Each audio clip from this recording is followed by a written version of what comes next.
on today's After News, WWE is pulling for the most wanted return of 2024. Stephanie Vaquer appears on NXT TV. AEW is boring without MJF. According to MJF, that is. And other missing AEW stars are training for comebacks. I'm Adam Wilward. I'm Michael Hamflett. We're release cancer, aren't we? And this is the After News. So, lots of big returns have happened already this year, but potentially the most anticipated one could still happen. This is according to Roxanne Perez, who was chatting with PWI, talking about obviously the relationship she's had with CM Punk. He's been helping her while she's been down in NXT. And the question was asked whether or not, CM Punk, AJ Lee, any chance? Well, Roxanne Perez, so you're telling me there's a chance? She said, definitely, yeah, I tried to talk to him about that, but he tells me he's doing the same thing. He's trying to get her to come back. He's pulling her in. I hope she decides to come back and have a match with me. God, I'd love it to see AJ Lee back in a wrestling ring. It's exciting, this, isn't it? You see signs for AJ Lee all the time, obviously, especially since CM Punk has returned.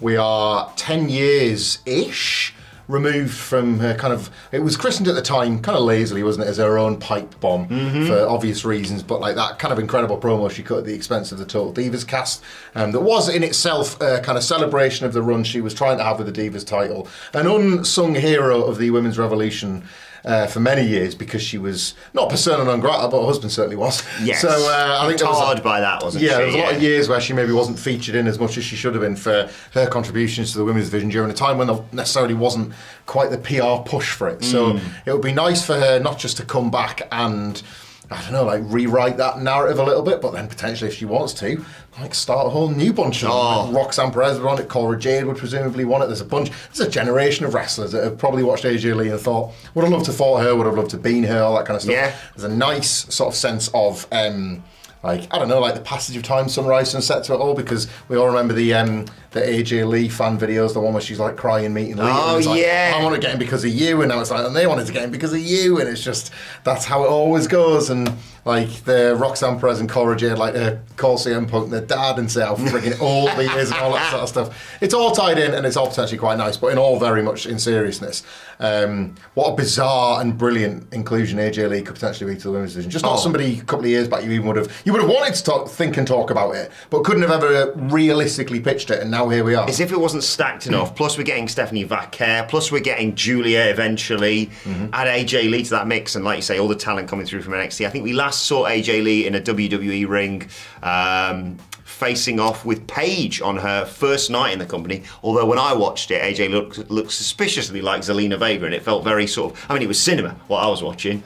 I mean, it's fine with my family, yeah. It's cinema every Monday and Friday and Tuesday these days. Do you want a nice bit of LTST? Go on. Do you remember AJ Lee's very, very last TV match? She was like, it's a post-WrestleMania tag team match, and it was 2015, so what was she wearing? An I'm a Hugger t-shirt, back when Bayley was on NXT, and NXT was a bit smaller of a concern. I haven't even had that. Never even had that. Like, always trying to, I think they had a match in Full Sail, maybe, when Bayley was like just a hugging super fan, and AJ Lee kind of had to put her in a place, but the real deal we've never quite had, so even that, that in itself at this point is an intergenerational dream match, and yet they would both effectively be on the same kind of level. So many, you could do a list of 10. Yeah, about who could potentially fight AJ Lee. So yeah, I think everybody wants that, don't they? Mixed tag team with Styles, AJ squared.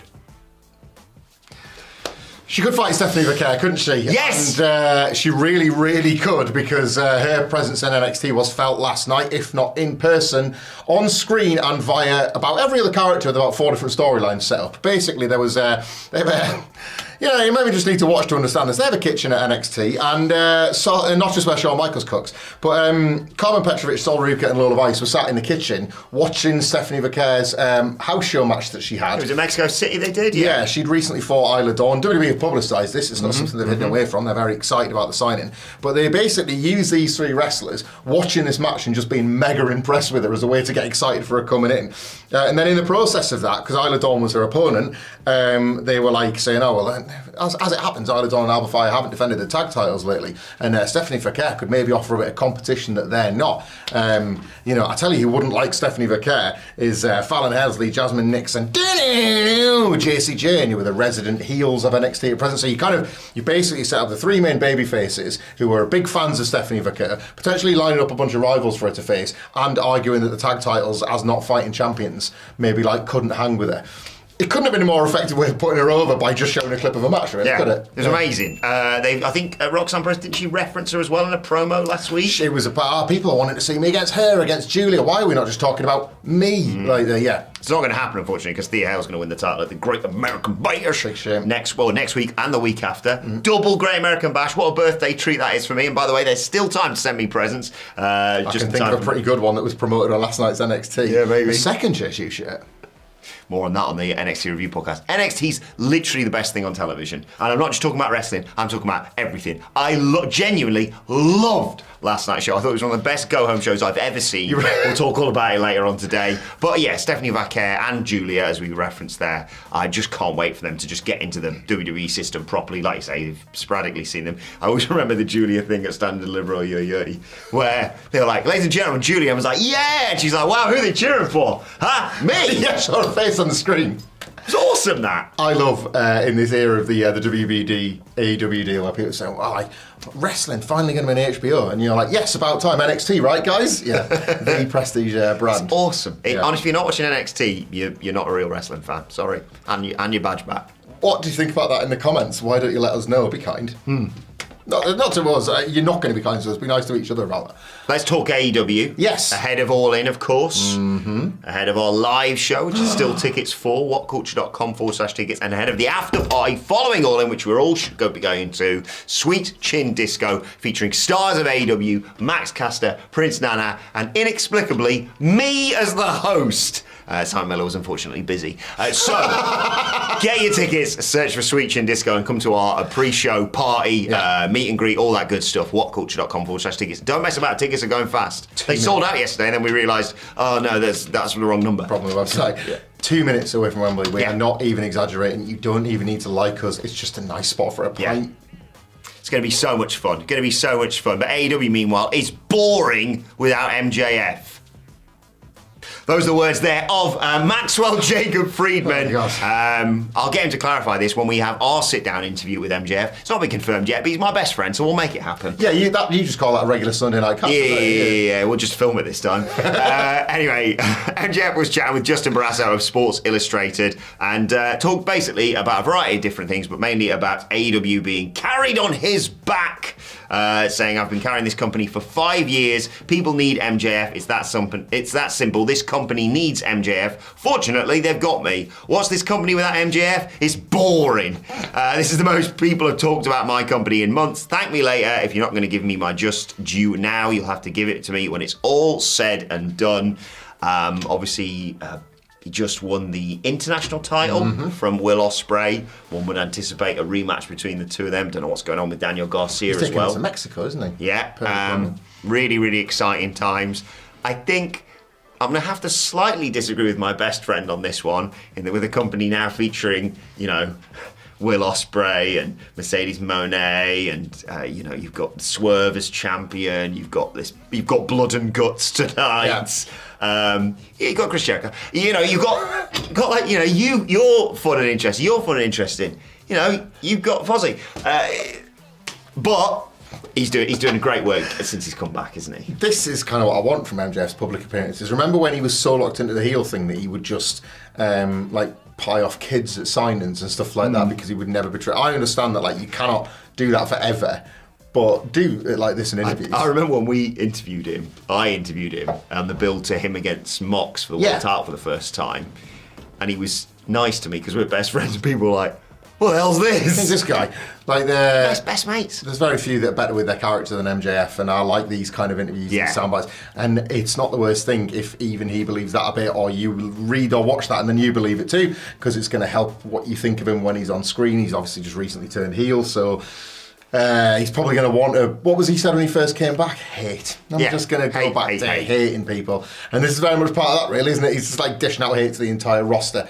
Anyone sticks their head above the parapet's going to get it blown off because he's on one, isn't he? Feels like, speaking of heads getting blown off, of course, Will Ospreay's did when he fought a goat as a child, but he's going to be presumably angling for a rematch at Wembley, isn't he? I would hope so. I think that's the direction that they're heading in, and very excited to see that after their 59-minute and 58-second epic last week. And excited to see that's followed up tonight. Indeed. Blood and Guts, of course, on AEW Dynamite this evening. MJF, one of the first 4 pillars of AEW. Yes. Want to hear about another one? Sammy Guevara. Ooh. Has taken to Twitter.